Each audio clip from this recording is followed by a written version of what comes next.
tatanong ako parang mayroon po kayo available ngayon dito na or kayo na mismo Ako dyan yung pipinod. regarding po dun sa sa dito natin kung aware po kayo dito sa area nyo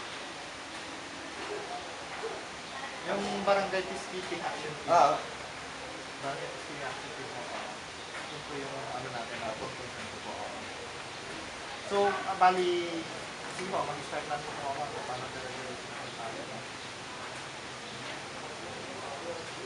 pag ay ano ilan po ay ano nyo yung sa ilan po member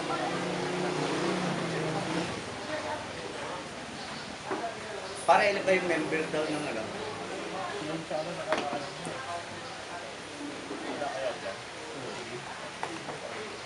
Yung chairman ko na siyempre tapos vice chairman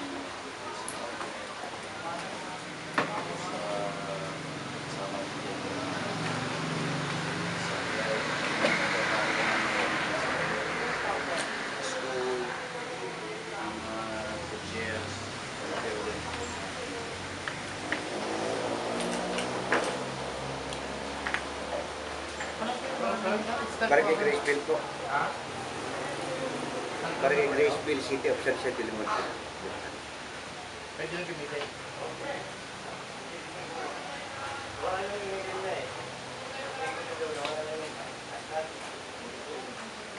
so kayo po si Kagawa Lester Villano.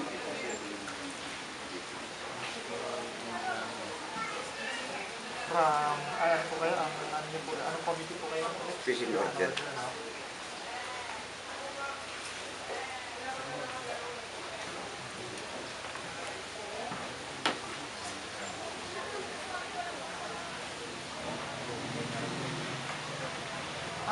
as a member din po kayo ng BIFAT Vice chairman po siya eh.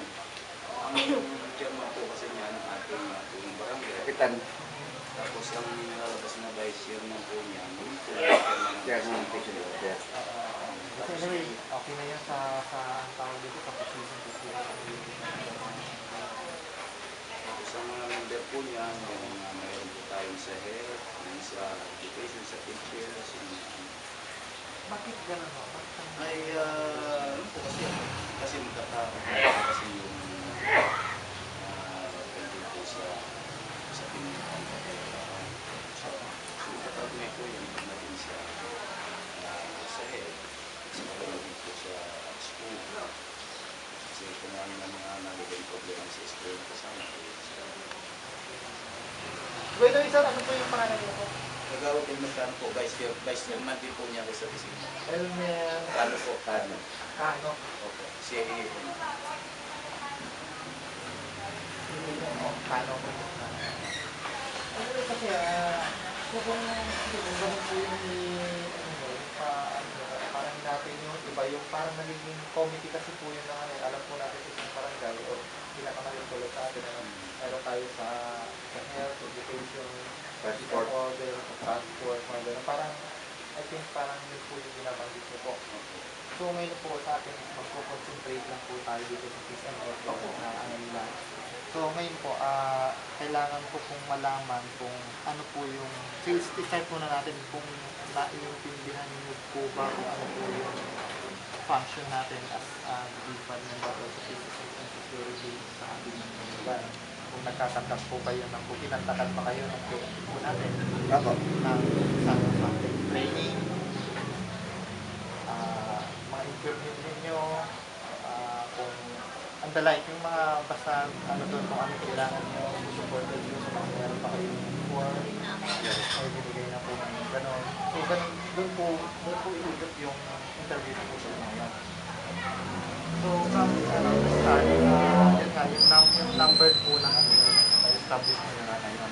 Kahit na hindi kung wala kayong exact list, kahit na po, ano na lang, estimate nyo lang po ilan.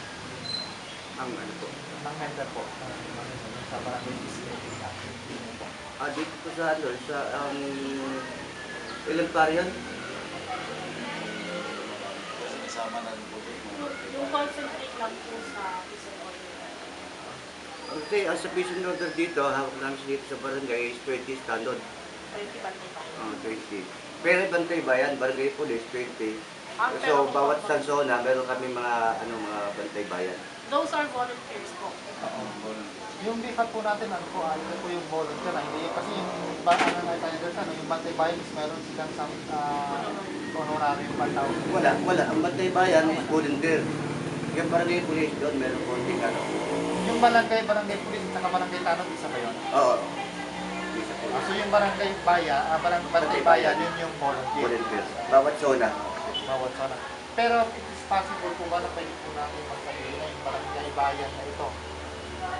At saka yung barangay police is isa lang member na. Ibig sabihin, member ka ng bantay bayan, member ka ng police. Barangay police. Oo. Hindi po, bukod po Ay, yun. rin. Opo.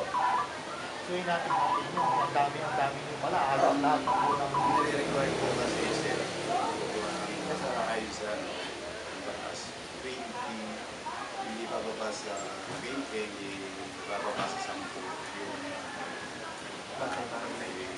Barangay police. So yun lang po yung talagang may honoraria. So dito po sa Takimong Barangay Crispy, na-create po tayo ng Bantay Bayan, volunteer, so nasa 6 so bawat subdivision yung mga nasa 600. regular po, doon na lang po kasi marami yung kung ano, kasi ibang tao lang alam ko rito, ang dami. Crispy nila sa division sa'yo. Marami po Nasa ito. 30 po. Oo, ang dami ano.